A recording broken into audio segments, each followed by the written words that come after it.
ಅಂತಂತ ಅಂದ್ರೆ ಗುರುನಾನಕ್ ನಡೆದೆವು. ಬಟ್ ಇಲ್ಲಿ ನೋಡ್ರಿ ಒಂದು ಗಾಡಿ ಹ್ಯಾಂಗೆ ಪಲ್ಟಿ ಆಗ್ಯದ, ಈಗ ಟ್ರ್ಯಾಕ್ಟರ್ ಪಲ್ಟಿ ಆಗ್ಯದ. ಯಪ್ಪೋ ಯಾವ ರೀತಿ ಆಗ್ಯದ ನೋಡ್ರಿ ಈಗ ಪೂರಾ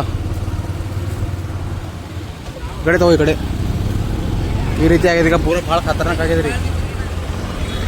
ಮೇನ್ ಪಾಯಿಂಟ್ ಬಲ್ಲಿ ಆಕ್ಸಿಡೆಂಟ್ ಆಗ್ಯದ ರೀ.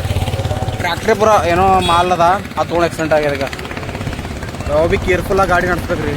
ಇಲ್ಲಿ ಒಳಗೆ ಬಂದಿದ್ದೇವೆ ರೀ. ಇಲ್ಲಿ ಏನಪ್ಪ ಅಂತಂದ್ರೆ ಮೇನ್ ಒಳಗೆ ಗುಡಿಗೆ ಒಳಗೆ ಹೋಗಿ ನಿಮ್ಗೆ ನೋಡ್ಕೊಂಬಾರ್ದ, ನಿಮ್ಗೆ ಬೇಡ್ಕೊಂಬಾರ್ದಪ್ಪ ಅಂತಂದ್ರಲ್ಲ ಒಳಗೆ ದಸ್ತಿದ್ರೆ ಬಿಡ್ತಾರೆ. ಇಲ್ಲ ಒಳಗೆ ದಸ್ತಿದ್ರೆ ಅಲೌಡ್ ಅದ. ಬಟ್ ನಾವು ಇಲ್ಲಿ ಹೊರಗೆ ಓಡಾಡ್ತೇವೆ, ಜಾಸ್ತಿ ಮಂದಿ ಇಲ್ಲ. ಹೊರಗೆ ಭೀ ದಸ್ತಿ ಕಟ್ಕೊಂಡು ಓಡಾಡ್ತಾರೆ. ಬಟ್ ನಾವು ದಸ್ತಿ ತಲ್ಲ ನಾವು ನೆನಪೋಯ್ತು ತಂದಿಲ್ಲ. ಹೊರಗಿನ ಸೈಡ್ ನಿಮ್ಗೆ ಈ ಟೈಪ್ ಕಾಣ್ತದೆ. ಈಗ ನೋಡಪ್ಲೆ ಇಲ್ಲಿ ಭೀ ಅದ ರೀ ಸೀನ್ ಅದ. ಒಳಗೆ ಭೀ ಇನ್ನೂ ಅದ. ಬಟ್ ಒಳಗೆ ಹೋಗ್ಬೇಕಂತ ದಸ್ತಿ ಬೇಕಲ್ಲ, ದಸ್ತಿಲ್ಲ. ಇಲ್ಲಿ ಓಡಾಡ್ಬೋದು ರೀ. ಇಲ್ಲಿ ನದಲ್ಲ ಈಗ ಈ ನಾಳೆ ಓಡಾಡ್ಬೋದು, ದಸ್ತಿ ಇಲ್ದಿ ಓಡಾಡ್ಬೋದು. ಬಟ್ ಪೂರಾ ಒಳಗೆ ಹೋಗಿ ಗುಡಿಯಾಗ ಹೋಗಿ ನಿಮಗೆ ಹೋಗೋದಪ್ಪ ಅಂತಂದ್ರೆ ಅಲ್ಲಿ ನಿಮ್ಗೆ ದಸ್ತಿ ಬೇಕು.